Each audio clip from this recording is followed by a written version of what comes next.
Bismillahirrahmanirrahim. Assalamualaikum warahmatullahi wabarakatuh. Alhamdulillahi wa kafa, wassalatu wassalamu ala abdihi alladhi istafa, wa ala alihi wa sahbihi ashabul wafa. Ashhadu an la ilaha illallah wahdahu la syarika lah, wa ashhadu anna Muhammadan abduhu wa rasuluhu wa la nabiyya wa la rasula ba'dah. Amma ba'd, fa inna asdaqal hadithi kitabullah, wa inna khairal hadi hadi Muhammadin sallallahu alaihi wasallam, wa inna syarral umuri muhdatsatuha, wa inna kulla muhdatsatin bid'ah, wa inna kulla bid'atin dhalalah, wa inna kulla dhalalatin finnar.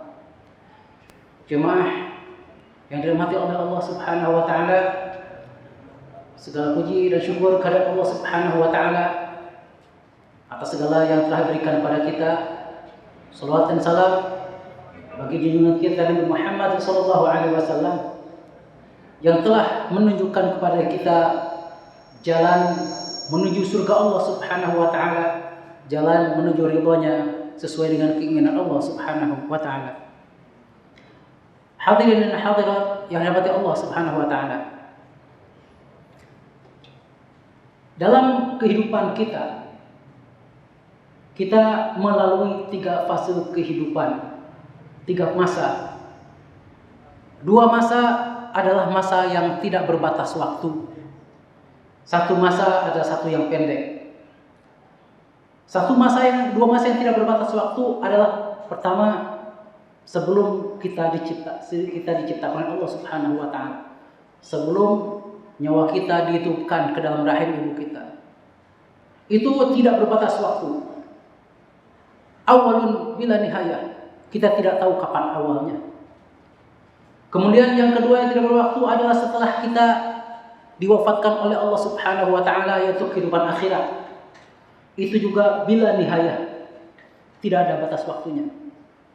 Dan yang ketiga adalah yang berbatas waktu dan sangat sedikit, sangat pendek, yaitu kehidupan di sini, kehidupan di dunia. Makanya Rasulullah Shallallahu Alaihi Wasallam telah memberikan satu wanti-wanti kepada kita. Kun fid dunya ka'annaka gharibun aw 'abirus sabil. Jadilah engkau di dunia bagaikan orang asing atau hanya orang yang sedang transit, sekedar lewat. Dunia sebagaimana Allah Subhanahu wa taala sifatkan dalam satu ayatnya, a'udzubillahi minasyaitonir rajim, bismillahirrahmanirrahim. Wa mal hayatud dunya illa mata'ul ghurur.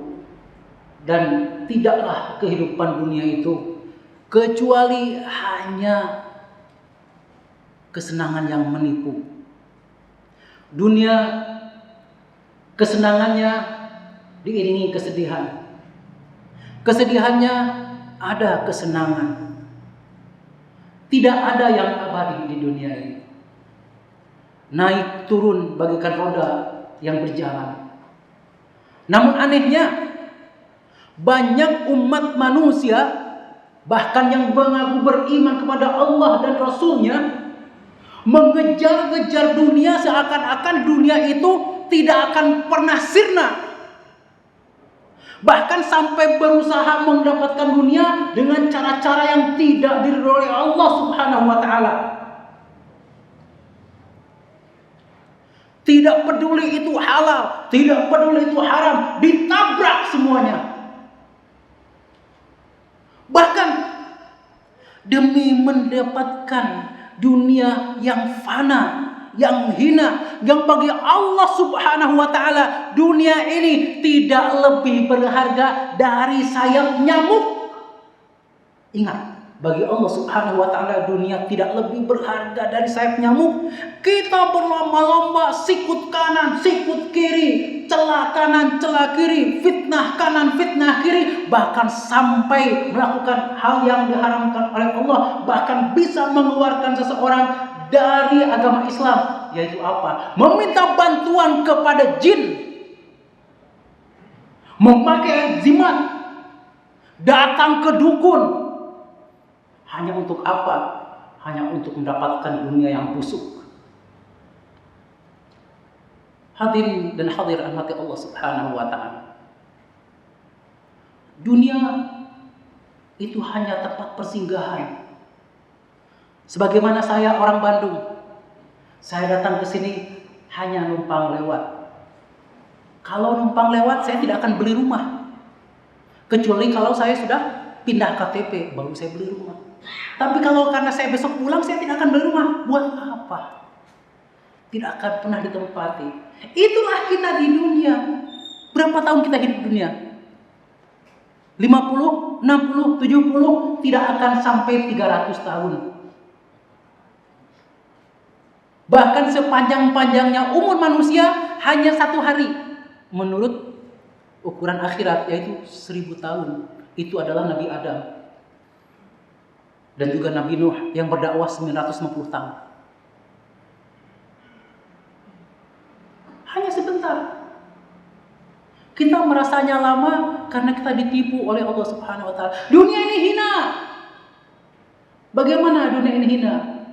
Karena sebagaimana Rasulullah SAW bersabda bahwa dunia itu adalah sijnul mu'min wa jannatul kafir. Dunia adalah penjaranya orang-orang yang beriman dan surganya bagi orang-orang kafir. Makanya kita tidak usah iri melihat orang-orang non-muslim kaya-kaya diberikan segalanya oleh Allah Subhanahu wa taala, padahal mereka ingkar kepada Allah Subhanahu wa taala, tidak percaya kepada Rasulullah sallallahu alaihi wasallam. Allah berikan semua karena mereka nanti di akhirat tidak akan dapat apa-apa. Sedangkan kita di sini hanya untuk mencari bekal di akhirat nanti. Bahkan ketika seorang muslim yang kaya raya dibandingkan dengan non-muslim yang kafir miskin, sudah kafir miskin, itu bagi orang muslim yang kaya raya dunia masih penjara. Dan bagi orang yang kafir miskin ini dunia masih surga. Kenapa? Kita bayangkan, kita coba pikirkan segala kenikmatan yang ada di dunia ini, jika dibandingkan kenikmatan yang Allah sudah persiapkan di surga yang luasnya seluas langit dan bumi, tidak ada apa-apanya. Nikmat di dunia ini terbatas. Kalau bapak-bapak, ibu-ibu semuanya suka durian, berapa banyak sanggup makan durian? 10 butir sanggup? Sanggup, terus masuk rumah sakit. Mungkin tidak keluar lagi. Yang suka makan sambal, sanggup 1 kilo cabenya? Tidak. Terbatas. Dibandingkan dengan surga, tidak ada batasan. Bahkan kita bayangkan nikmat-nikmat yang ada di surga itu pasti salah bayangan kita. Kenapa? Mala ainun ra'at wala udhun sami'at wala khatara fil qalbi bashar. Tidak pernah didengar telinga, tidak pernah dilihat mata, bahkan terbetik dalam hati pun tidak pernah. Bayangan kita tentang surga akan salah. Karena apa? Akan jauh lebih nikmat yang dari kita bayangkan. Makanya kenikmatan apapun yang kita dapatkan di dunia ini, walaupun uang kita tidak habis 100 turunan, kalau sampai itu tidak ada apa-apanya. Orang kafir pun sama. Walaupun dia di sini hidup susah, miskin, tidak punya apa-apa, kadang sehari makan, 2 hari tidak makan, dibandingkan dengan siksa yang Allah sediakan di akhirat nanti, tidak ada apa-apanya. La yamutu fiha wala yahya. Mereka tidak hidup di dalamnya, juga tidak mati, sekarat. Dibakar tidak habis-habis. Kullama nadijat juluduhum badalnahum juludan ghairaha liyadhuqul adab. Setiap kulit mereka gosong, setiap kulit mereka masam, kami gantikan dengan kulit yang lain agar mereka merasakan siksa Allah Subhanahu wa taala. Hadirin hadirat Allah Subhanahu wa taala. Maka Rasulullah SAW bersabda, mali wa mali dunya. Ada apa aku dengan hubungan dengan dunia, kecuali bagaikan orang dalam satu perjalanan kemudian berteduh di bawah pohon untuk qailulah, untuk tidur siang. Tidur siang kira-kira lama tidak? Sebentar. Kalau tidur siang kelamaan kita pusing. Paling lama 2 jam. Kemudian setelah itu terbangun, meneruskan perjalanan. Nah, tidur siang di bawah pohon itulah kehidupan kita di dunia.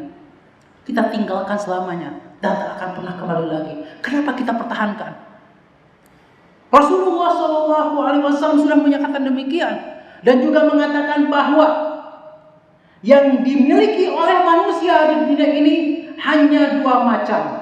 Yang pertama adalah apa yang kita makan kemudian habis, dan yang kita pakai kemudian rusak, itulah milik kita. Yang kedua, apa yang kita infakkan di jalan Allah Subhanahu wa taala kemudian abadi, itulah milik kita. Adapun yang tidak kita pakai, yang tidak kita infakkan, ketika kita mati, milik siapa? Ahli waris kita. Tidak akan dibawa ke kubur. Kalaupun ikut di kubur, digali orang, diambil. Bukan milik kita.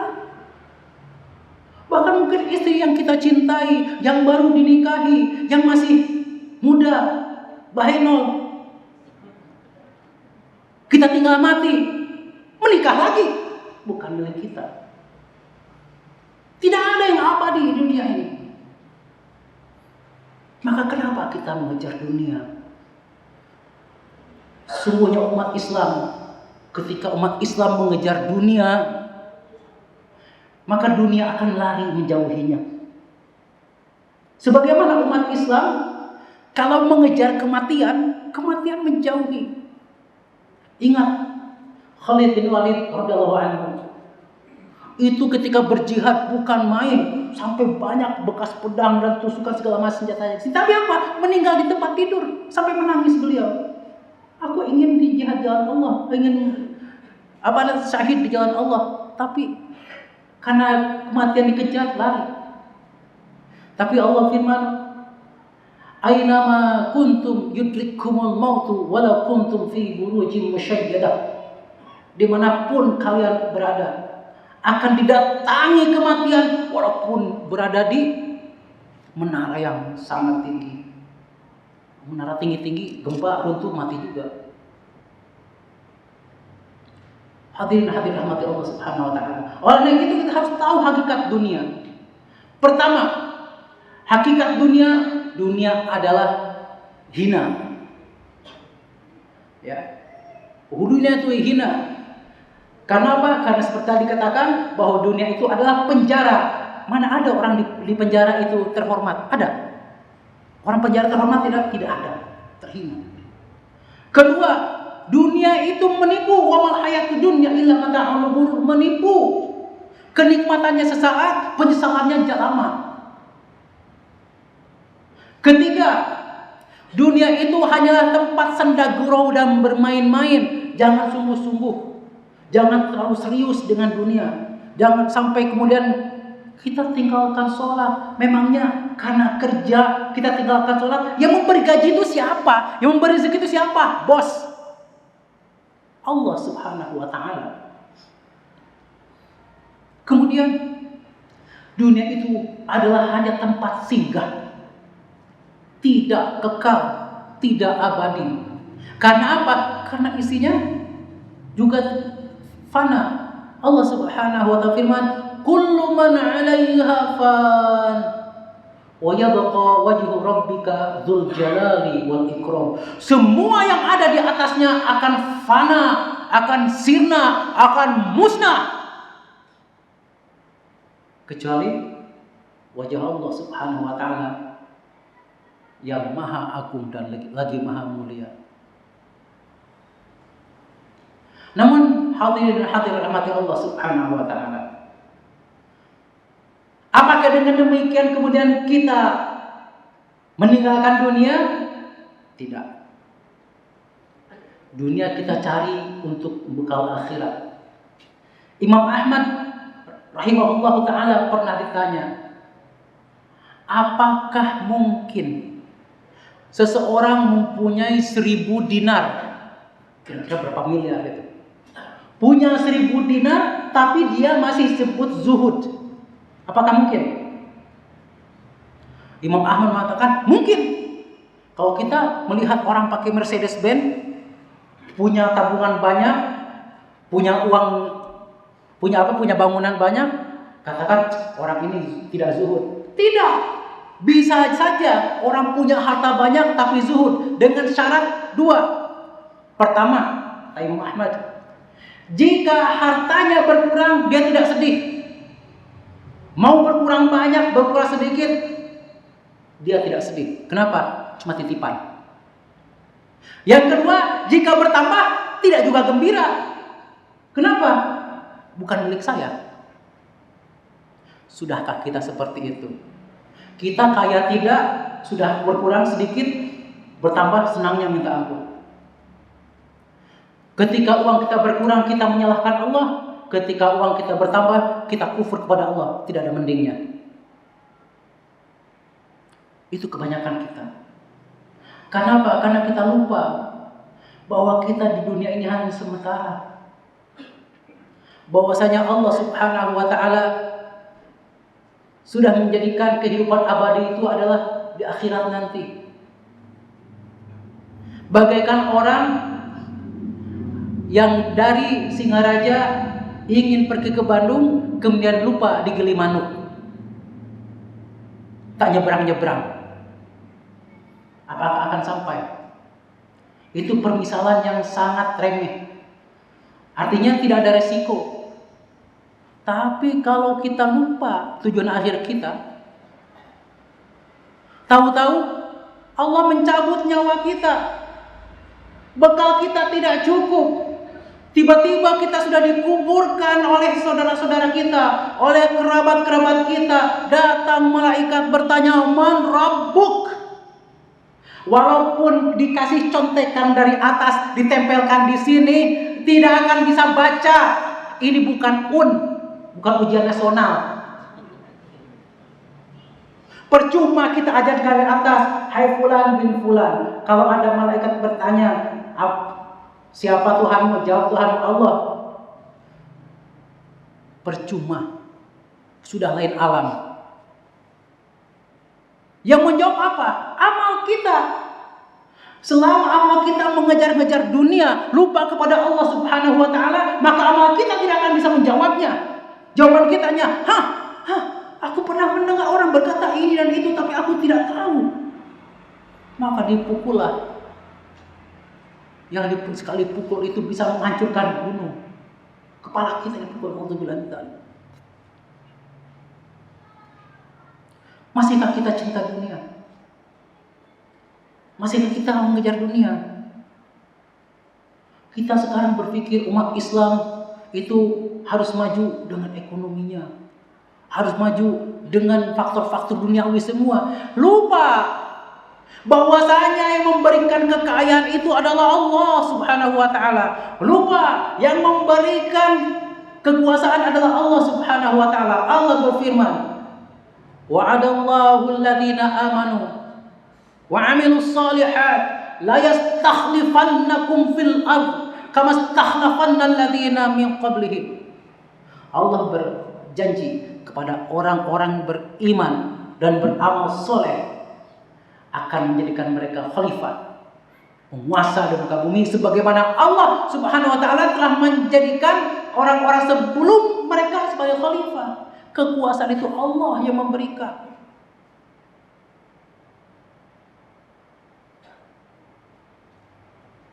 Apa yang kita maukan dari dunia? Kenapa kita masih mencari?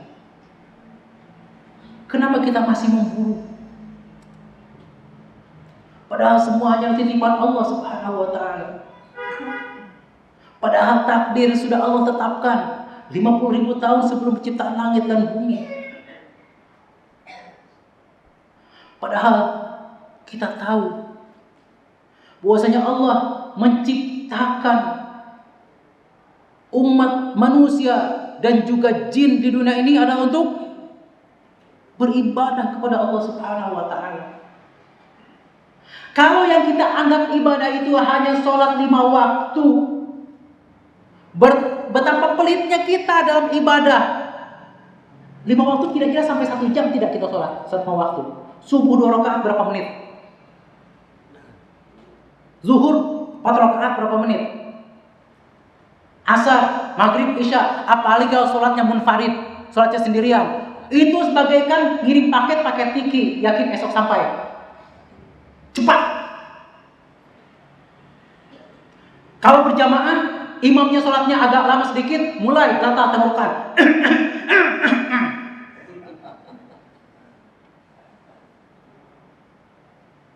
Apalagi kalau sholat jahriyah, bacaan imamnya panjang. Sholat subuh, dalam hati kita, kalau pakai bahasa Melayu, yola orang tuh mentang-mentang mentang dia hafiz, lama betul baca. Kalau kata Filipin begitu, mentang-mentang dia hafiz Quran, lama sekali bacanya. Bukan dinikmati. Karena apa? Kata menganggap ibadah itu adalah beban. Padahal ibadah itu bukan beban, kebutuhan. Kita butuh beribadah kepada Allah. Karena apa? Karena tadi dunia itu singgahan buat kita, atau persinggahan, hanya tempat transit. Kita butuh beribadah kepada Allah, maka kita jadikan seluruh hidup kita sebagai ibadah. Karena ibadah itu sebagaimana didefinisikan para ulama adalah ismun jami'un likulli ma yuhibbu Allah wa yardah min al-aqwal wal af'al adh-dhahirah al-batinah. Adalah sebuah nama yang mencakup seluruh yang Allah cintai dan Allah ridhai, baik berupa perkataan ataupun perbuatan, baik yang zahir ataupun yang batin. Semua yang kita lakukan di dunia ini bisa menjadi ibadah, asal dicintai dan diridhai oleh Allah. Kalau kita pakai batu cincin dengan keyakinan kalau mau pakai ini maka rezeki akan lancar, itu kira-kira dosa tidak? Bukan dosa lagi, syirik akbar, ya, karena keyakinan kepada Allah selain Allah Subhanahu Wa Taala. Kecuali kalau mengatakan cincin ini kekayaan saya, jadi jual. Itu jelas, benar. Ya. Atau dengan cincin ini saya memukul lebih sakit, iya, batu memukul. Ya. Atau cincin ini bisa menyembuhkan cekukan. Caranya bagaimana? Masukkan ke air, minum airnya, tidak usah pakai cincin juga sembuh. Kita banyak keyakinan-keyakinan yang hanya karena dunia ini. Mencari hari baik, menikah, ya, cari hari baik. Memangnya ada hari buruk? Hari buruk adalah hari di mana kita bermaksiat kepada Allah Subhanahu Wa Taala, dan yang membuat buruk adalah kita, bukan harinya. Sebagaimana hujan sebut sebagai hujan cuaca buruk, hujan itu rahmat Allah Subhanahu Wa Taala. Yang buruk perbuatan kita, karena perbuatan kita buruk, hujan jadi banjir, hujan jadi longsor.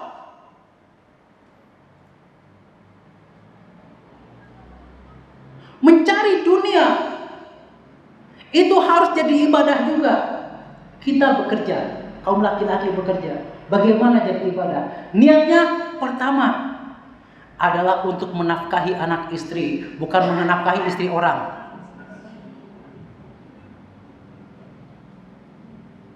Yang tertawa itu tidak tahu ya. Kemudian kita mencari nafkah adalah untuk menafkahi orang tua kalau masih hidup. Yang ketiga, kita mencari nafkah untuk berdiri di atas kaki kita sendiri. Biar tidak apa? Biar tidak minta-minta ke manusia. Maka jika kita keluar dari rumah, kita niatkan itu dalam mencari harta, dalam mencari nafkah, jadi ibadah. Niat yang membedakan. Tapi kalau kita keluar dari rumah untuk bekerja, niatnya ingin numpuk-numpuk kekayaan, tidak jadi ibadah, malah takutnya terkena ayat Allah Subhanahu Wa Taala, wailul likulli humazatil lumazah. Suatu saat Rasulullah SAW bersabda bahwa seorang laki-laki menggauli istrinya adalah sedekah. Coba bapak-bapak bayangkan, kalau yang jomblo jangan bayangkan. Seorang suami menggauli istrinya adalah sedekah. Sahabat terkejut, Rasulullah, seseorang melepaskan syahwatnya kok jadi sedekah, katanya. Kok jadi ibadah? Maka Rasulullah SAW bersabda, bukankah jika seseorang melepaskan syahwatnya kepada yang haram itu jadi dosa? Ya, maka ketika melepaskannya kepada yang haram itu menjadi ibadah. Seluruh hidup kita dari bangun tidur sampai tidur lagi bisa jadi ibadah dengan apa? Dengan niat. Dan niat akan kita ketahui dengan ilmu. Keluar rumah kita baca Bismillahirrahmanirrahim, la haula wala quwwata illa billah, maka kita keluar rumah jadi ibadah. Mulai bangun tidur kita baca doa, alhamdulilladzi at'amana ahyana. Ya. Masa bangun tidur mungkin tidurnya sudah makan ya. Ahyana ba'da ma amatana wa ilaihin nusyur, ibadah. Ya, sampai mau tidur lagi jadi ibadah. Maka persinggahan kita yang sebentar di dunia ini mudah-mudahan diridhoi Allah Subhanahu wa taala. Kenapa? Kalau kita mengandalkan amal-amal kita di dunia, Bapak Ibu rahmati Allah Subhanahu wa taala, amal-amal kita sama sekali tidak akan mencukupi, tidak akan sebanding dengan nikmat yang Allah Subhanahu wa taala berikan kepada kita. Tidak akan sebanding. Kenapa? Terlalu banyak. Nikmat yang kita rasakan saja, saya minta bapak-bapak satu saja nikmat kita, yaitu nikmat berkedip. Hitung sehari berapa kali. Bandingkan dengan sholat kita yang 17 rakaat, sebanding tidak. Ya, coba kita tidak berkedip, Allah tahan tidak berkedip 1 jam aja, pasti ke dokter. Kenapa? Karena stroke. Ya. Apalagi kalau sepertinya kalau kita sedang pilek, menghadap kanan, yang kiri mampet, menghadap kiri, yang kanan mampet, baru ya Allah nikmatnya bernafas. Makanya nikmat sehat itu terasa ketika sakit. Tapi ketika sakit kufur lagi. Manusia banget itu. Makanya Allah berfirman, innahu kana zaluman jahula. Manusia itu suka berbuat zalim, suka berbuat bodoh. Bukan hanya zalim dan bodoh, tapi suka. Karena zalim itu bentuk mubalaghah, sering. Bahkan sering-seringnya adalah diri kita yang dizalimi. Ketika kita bermaksiat kepada Allah Subhanahu wa taala, ketika kita percaya kepada selain Allah di dalam mencari rezeki, siapa yang kita zalimi? Allah? Tidak. Kita tidak akan pernah bisa menzalimi Allah. Yang kita zalimi diri sendiri. Kenapa? Karena kita sudah menjadikan diri kita berhak untuk kena azab. Ketika kita berbohong, siapa yang kita bohongi? Allah? Allah tidak bisa dibohongi. Kenapa? Allah tahu apa dalam diri kita. Yukhadi'una Allah wa huwa khadi'un. Mereka mencoba menipu Allah padahal Allah yang menipu mereka. Ya, yang kita tipu diri kita sendiri. Oleh karena itu jemaah hadirin hadirat rahmati Allah Subhanahu wa taala, kita ingat lagi. Ingatkan lagi tentang masalah dunia ini. Dunia yang fana ini. Dunia yang hina ini, dunia yang bagi Allah sama sekali tidak berharga, dunia yang dengan bangkai saja pun itu mungkin sepadan. Kenapa kita cari? Belum.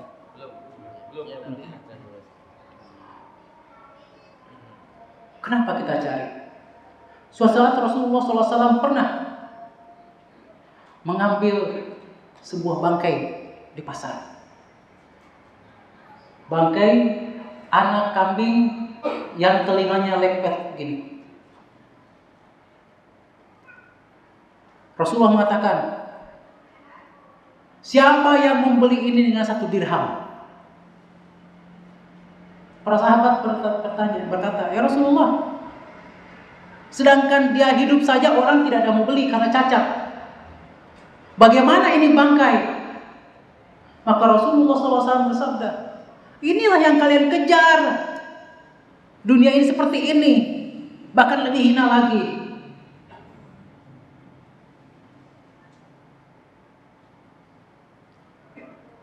Saking orang mengejar dunia, banyak hukum Allah dilanggar. Dan hukum Allah yang paling sering dilanggar di dunia ini, yang pertama adalah masalah waris.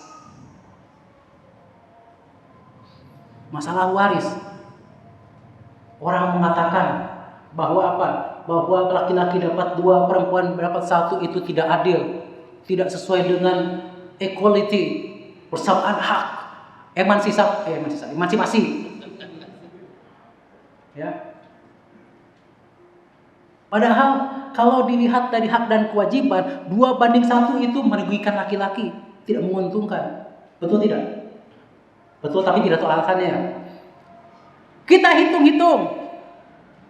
Laki-laki ketika dapat 20 juta, contohnya dari 30 juta warisan, perempuan dapat 10. 20 juta pulang ke rumah, istrinya minta, harus diberi. Harus. Anaknya minta, diberi. Ibunya minta, kalau yang meninggal bapaknya, diberi. Kenapa? Wajib bagi dia menafkahi ibunya. Sisa berapa? Dapat 5 juta sudah untung, sangat untung.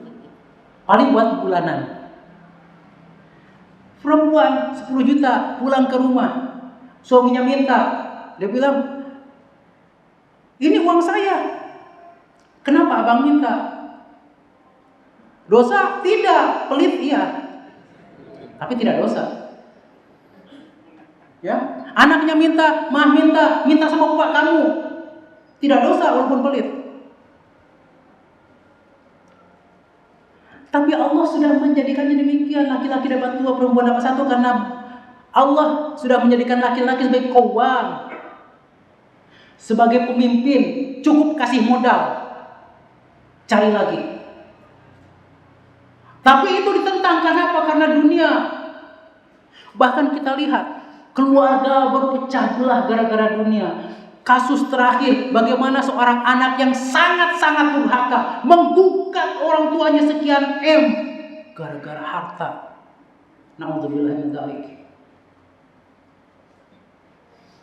Saya tidak tahu bagaimana akhir hidup dia orang seperti itu kalau tidak bertobat kepada Allah Subhanahu wa taala. Sedangkan kita mengucapkan saja kepada orang tidak boleh. Kemudian yang kedua, karena harta, manusia tidak peduli dengan riba. Apa itu riba? Riba itu adalah memusuhi Allah. Riba itu adalah sebuah hutang yang mendatangkan manfaat. Riba itu kalau yang ada di sekitar kita adalah kembang bank, bunga maksudnya, dan juga rentenir yang ada di sekitar kita. Kita berkata, kalau tidak mengambil KPR tidak punya rumah. Masya Allah. Memangnya yang beri rezeki itu Allah atau bank?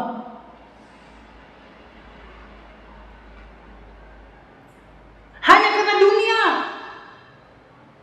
Allah tidak akan bertanya, kenapa kamu belum punya rumah ketika kita mati belum punya rumah. Tapi Allah akan bertanya, kenapa kamu melakukan transaksi yang diharamkan oleh Allah Subhanahu wa taala. Bahkan Allah sudah mengumumkan perang bagi orang-orang yang mengasalkan itu. Hanya karena dunia.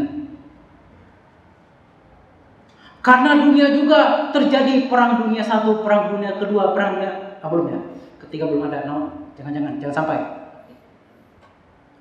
Karena dunia juga, Indonesia dijajah ratusan tahun oleh Belanda, sekian tahun oleh Jepang. Dunia bukan? Dunia. Karena dunia juga umat Islam berpecah belah. Satu A, satu B. Tidak ada ikhwah Islamiyah, yang ada ikhwah Fulusiyah. Karena dunia, kemudian ada ustadz sok ngartis, ada artis sok ustadz. Kalau ketika saya di Masjid Taqwa di Bengkalis, itu ada dai yang di Masjid Taqwa itu yang mengatakan ustadz seperti itu ada ustadz amplopihim. Artinya semua tergantung amplopnya. Amplop besar datang, amplop kecil tidak datang. Ya kalau kita saya bilang kasih amplop A5 biar besar. Yang besar kan A5 tuh. Terus isinya piagam terima kasih. Insya Allah besoknya lagi tidak akan datang. Jamaah rahmati Allah Subhanahu wa taala, marilah kita ingat dan kita tanamkan dalam hati kita bahwa dunia ini adalah tempat singgah kita. Bahwa dunia hanyalah sementara, bahwa dunia adalah kehidupan yang menipu. Mari kita genggam dunia, tapi jangan masukkan dunia ke dalam hati kita. Jangan sampai seperti kebanyakan umat Islam sekarang, dunia tidak digenggam, tapi ada dalam hati. Kita balikkan, kita genggam dunia, dan kemudian kita usir dari kita. Mudah-mudahan Allah Subhanahu wa taala merahmati kita semuanya. Subhanakallahumma bihamdik asyhadu an la ilaha illa anta astaghfiruka wa atubu ilaik. Assalamualaikum warahmatullahi wabarakatuh.